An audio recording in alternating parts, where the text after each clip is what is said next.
ஆலயம் செல்வம் நம் அன்பர்களுக்கு வணக்கம். நாம் இப்போ பார்த்துட்ருக்கிறது மடிகை கருப்பண்ண சுவாமி திருக்கோயில். இந்த கோயில் எங்கே இருக்குன்னா தஞ்சாவூர்லேருந்து ஒரத்தநாடு போகிற வழியில் மடிகையில் உள்ள கருப்பண்ண சுவாமிங்க. எவ்வளோ பெரிய சிலை பாருங்கள், அற்புதமான திருக்கோயில். சுவாமியை பார்த்தா அப்படியே நமக்கு அப்படியே புல்லரிச்சு போயிடும்.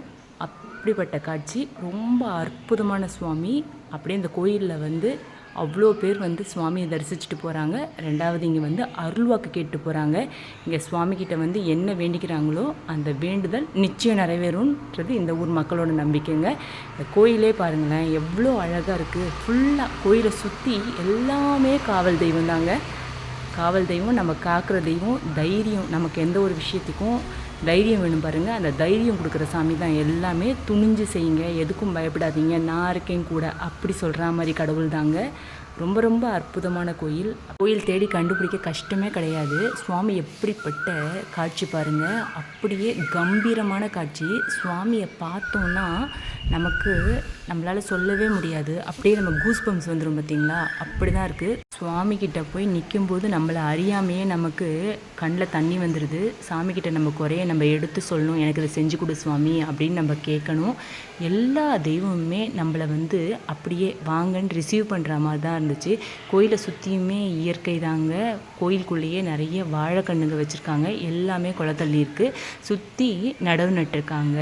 வயல் தான். அற்புதமான இயற்கை சூழ இந்த கோயில் இருக்குங்க. எனக்கு ரொம்ப பிடிச்சிருந்தது. ரொம்ப ப்ளசண்ட்டாக இருந்துச்சு. ஒவ்வொரு சாமியோட சந்நிதியும் பாருங்கள் எப்படி இருக்குது. இது போல் கோயில்களுக்கு போயிட்டு வர தான் நமக்கு ஒரு தைரியம் பிறக்கும். நம்ம கூட நிறைய பேர் இருக்காங்க, நமக்கு ஹெல்ப் பண்ண இவங்களாம் இருக்காங்க. இவங்கள மீறி இந்த விஷயத்தில் என்ன நடந்துட போகுது, இவங்க நமக்கு நல்லபடியாக செய்வாங்கன்னு ஒரு தைரியம் வரும் பார்த்தீங்களா, அது இவங்க தாங்க. இவங்களெல்லாம் போய் வேண்டிட்டு வந்தாலே நமக்கு எல்லாமே நன்மை தான் நடக்கும். எத்தனை பேர் கூட இருந்தாலும் கடவுள் கூட துணைக்கு இருந்தாப்புல வராதுங்க. அப்படிப்பட்ட கோயில். கோயிலில் ஒரே காற்று, சுற்றி ஒரே காத்தோட்டம். அப்படியே இங்கேயே தூங்கிடலாம் போல் இருந்துச்சு. எனக்கு அவ்வளோ நல்லா இருந்துச்சு. ரொம்ப அற்புதமான கோயில். இந்த சைடில் மடிகை கருப்பண்ண சுவாமி கோயில்னால் ரொம்ப ஃபேமஸுங்க. இங்கே அருள்வாக்கு கேட்டு போகிறாங்க. குடும்பத்தில் ஒரு நல்லது நடந்தாலோ ஒரு கெட்டது நடந்துக்கிட்டே இருந்தாலோ, என்ன ஒரு விஷயத்தை தொடங்க போகிறோம், இல்லை நம்ம வீட்டில் எப்போ நம்ம வீட்டில் நல்ல காரியம் நடக்க போகுது, இந்த மாதிரி இருந்தால் இந்த கோயிலில் இங்கே இருக்க பூசாரிக்கிட்ட அருள்வாக்கு கேட்குறாங்க. அவர் சொல்கிறாரு, இந்த மாதிரி செய்யுங்க நல்லது நடக்கும், இந்த பரிகாரம் பண்ணுங்கள் நல்லது நடக்கும்ன்ட்டு. இதனாலேயே இந்த கோயில் ரொம்ப ஃபேமஸ் ஆகிடுச்சு. அப்படியே இந்த கருப்பண்ண சுவாமியை பார்க்கும்போதே நமக்கு கண்டிப்பாக இந்த விஷயம் நடந்துடும் அப்படின்ற ஒரு மனசு தைரியம் நமக்கு கொடுத்துட்றாரு. இந்த கோயிலுக்கு கூட்டம் நிரம்பி வந்துக்கிட்டே தான் இருக்குங்க. அப்பேற்பட்ட அற்புதங்களை நடத்தி கொடுக்குற கோயில் தாங்க இந்த மடிகை கருப்பண்ண சுவாமி. சாதாரணமாகவே நமக்கு காவல் தெய்வம், நம்மளை காப்பார், நம்ம கூட இருந்து காப்பார். குலதெய்வங்கள்.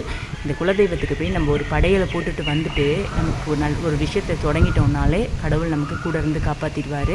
இந்த கோயில் ஈஸி அசசபிள் தான். நிச்சயம் எல்லோரும் போயிட்டு வரணும். தஞ்சாவூர்லேருந்து ஒரத்தநாடு ரூட் வரோம் இல்லையா, அந்த ரோட்டு மேலேயே இருக்குது இந்த கோயில். அற்புதமான கோயில். நல்ல காரியம் நடக்கணும்னு நம்ம வேண்டிக்கிட்டு இங்கே வந்தோன்னா, இங்கே சுவாமிக்கு 11 ரூபாய் எடுத்து காணிக்கையாக செலுத்திட்டு சுவாமிக்கிட்ட வேண்டிட்டு போகணும். அதே போல் நடந்ததுக்கப்புறம் என்ன வேண்டுதலுக்கு வச்சோமோ அந்த வேண்டுதலுக்கு என்ன பரிகாரம் வச்சோமோ நடத்திட்டு போவாங்க. இங்கே கடாவெட்டு பூஜை பண்ணுறாங்கன்னா இங்கே பூசாரிக்கிட்ட கேட்பாங்க, என்னைக்கு கடாவெட்டு பூஜை வைக்கணும்னு. அவங்க சொல்கிற அன்றைக்கி இங்கே கடாவெட்டி பூஜை பண்ணுவாங்க.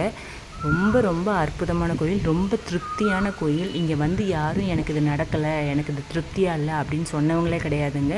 இங்கே வேண்டிட்டு போனாலே, நம்ம ஒரு கோயிலுக்குள்ளே கால் எடுத்து வைக்க போகிறோன்னாலே அந்த சுவாமி நமக்கு அனுமதி கொடுத்தா மட்டும்தான் நம்மளால் அந்த கால் எடுத்து வைக்க முடியும். எப்போ சுவாமி நமக்கு அனுமதி கொடுக்குதோ அப்பயே நம்ம வாழ்க்கையில் நல்லதெல்லாம் தொடங்க போகுதுன்னு அர்த்தம். கால் பாருங்களேன், இந்த காலை பார்க்கும்போதே அப்படியே பற்றிக்கணும். இவர் காலை பற்றிக்கிட்டு அப்படியே இவர் நம்மளை கூட்டிகிட்டு போகிற வழியில் போயிடணும். அப்படி தாங்க மனசு சொன்னிச்சு.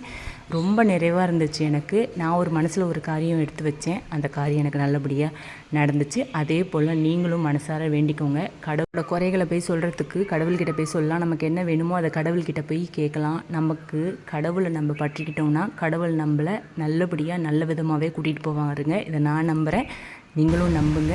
நம்பினவங்களுக்கு எல்லாமே நல்லதாங்க நடக்கும். கடவுள்கிட்ட போய் வேண்டிக்கும் போது எப்பயுமே உங்களுக்கு என்ன வேணும், எது நல்லது அப்படி சொல்லி சுவாமிக்கிட்ட வேண்டுங்க. 2 மனசாக போய் கடவுளை வேண்டவே வேண்டாதீங்க.